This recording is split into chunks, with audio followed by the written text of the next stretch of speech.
Okay guys, so welcome back to another video. Today we've got an Audi A6 C7 in for a heater matrix change. So basically he's not getting any hot air from any of the vents and suspecting that it's a blocked heater core. So we've got a brand new, a used heater core from another A6. I'm going to swap it out and see if that fixes the issue. So there's going to be a tutorial on how to do that. So let me flip it around and show you guys, the process.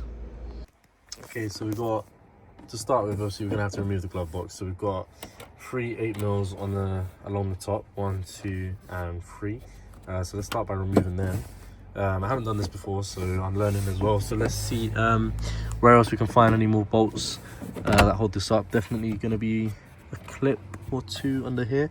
But yeah, I'll let you guys know what the next step after that is. Let me get these 3 bolts out and then keep working.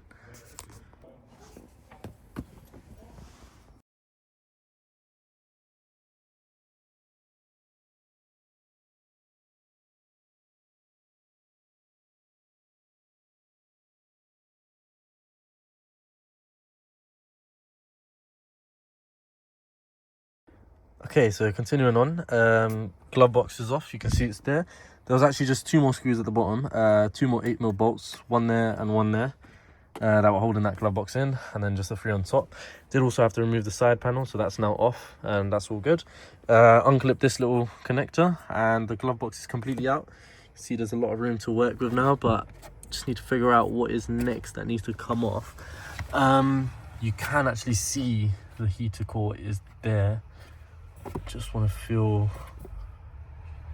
both sides seem to be hot, which is good, but obviously nothing's coming through, so I don't know what that means, but let's see.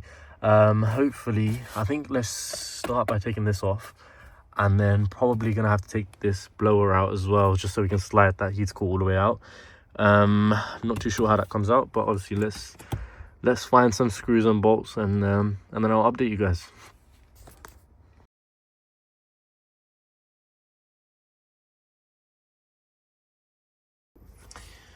Alright guys, so I've taken off this plastic cover that was just on a Torx bit.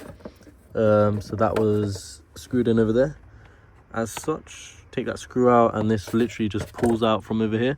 So just gently yank it down. Another thing I've done is unclip this. This was clipped up straight up on there. You just tug it down and it comes down. And then another thing we're going to do is just pull this clip off from there, so this little cushion thing can come down. Okay, so that's done, and this is all loose. Another thing we need to do is get this wiring all loosened up like so. That's all nice and loose. We are going to disconnect it from that side as well in a minute, once I've got 2 hands. So we're going to disconnect that green cable from in there. You can see we're going to take that out. Then after that, we're going to unscrew this, unscrew that, unscrew that. This plate will come off, and you should also have a bolt over there.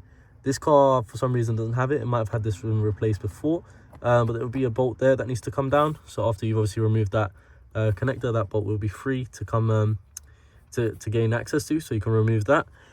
And once all those steps are done, then I'll come back to you guys and update you on what's next.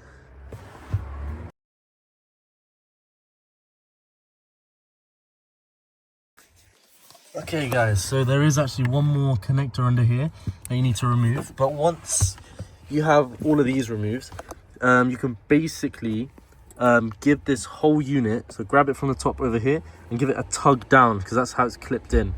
So once you've given it a tug down, you can see just up there that it's clipped in up there, and it's on a little clip down here that allows it to pivot, just there. So this will come off like so.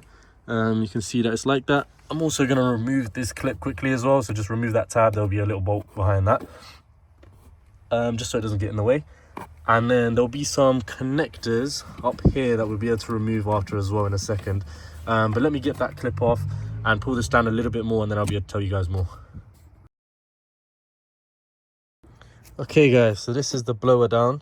You can see what I was talking about with the 2 connectors. So the longer one is at the back. We just got to unclip that. Can I do it one-handed?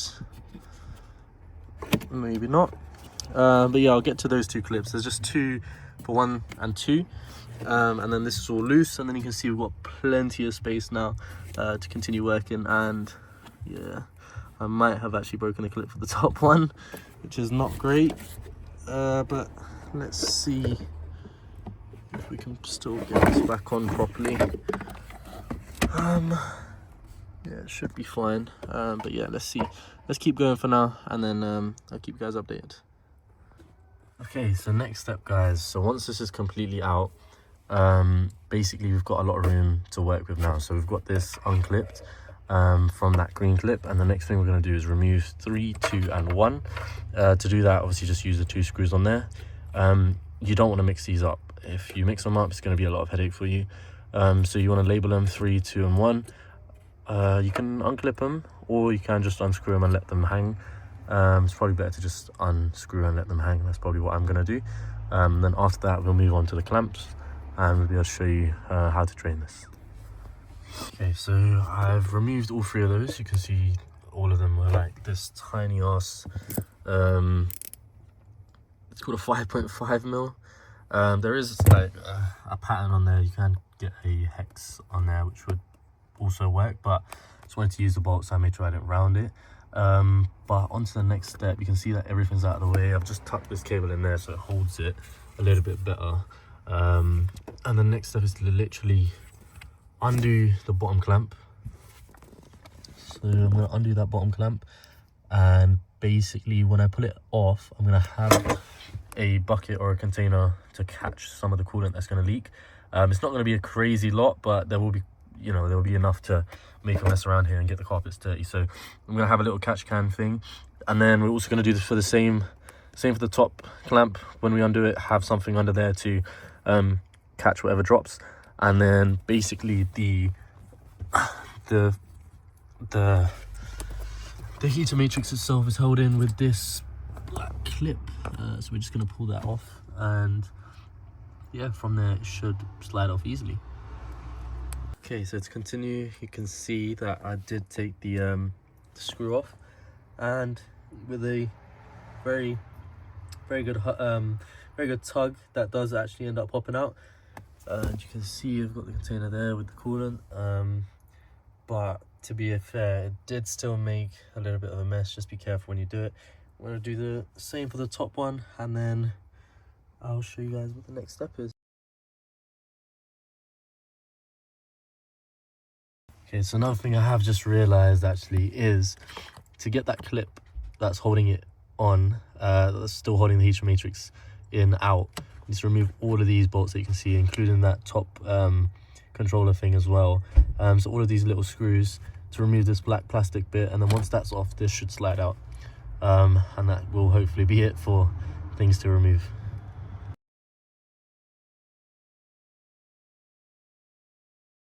Okay, so finally I got the clamps off, pulled both pipes off, took that other black thing that I've talked about off, that bracket, and then once the top pipe has come off, you can slide this out. It is a bit tight, but obviously just wiggle it out all the way, and then we're going to take this all the way out, replace it with a new one, put the pipes on, put that bracket back together, put the top one first, second and third, and then yeah, we're going to work in reverse order. But yeah, let me get this out and switch it out. Okay, so I've put all of that back together, so you can see all I've done is basically put the pipes in, clamp them together, up and top and bottom, then started from the top, screwed all of these back in, so you can see 1, 2, 3 back to the way they were, routed the cabling back to the way it should be, tucked it all nicely, put this behind there, this cable, routed it back, clipped that back in as well. Next thing is we've got the blower to go back in. So we're gonna just basically try and maneuver this all the way back in, and you can see right at the bottom, those two are where this hooks onto. So you can see at the bottom it hooks onto that and then goes up, and you can see this as well. You should have a bolt here.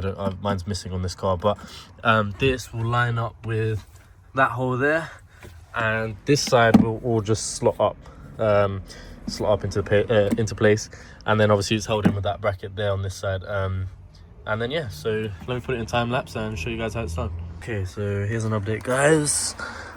this is back on. All I had to do was hook it onto that. That is the main thing. And then as soon as it's hooked, you push it back up. This will clip back in, that will clip back in, this foamy stuff will go back in, and you can route the wiring back up properly. And then these 3 bolts go in to hold this side up, but this also does clip into place. So before you do this, just push it all the way up, making sure everything lines up on that side, and then this will clip up, and then put the bracket back on, and then yeah, just the foamy bits, and it's looking pretty much done. We're gonna put this back on in a second, which is actually quite easy. I'm just gonna finish routing these cables a little bit better, and then yeah, I'll move on to putting this on, and then that part, and then the glove box, and then testing, making sure everything's good. Oh well, before the glove box goes on, I'm going to put this on and test it for leaks. I'm also just going to wipe it all down so I can see properly, and yeah, that's basically done for everything in here.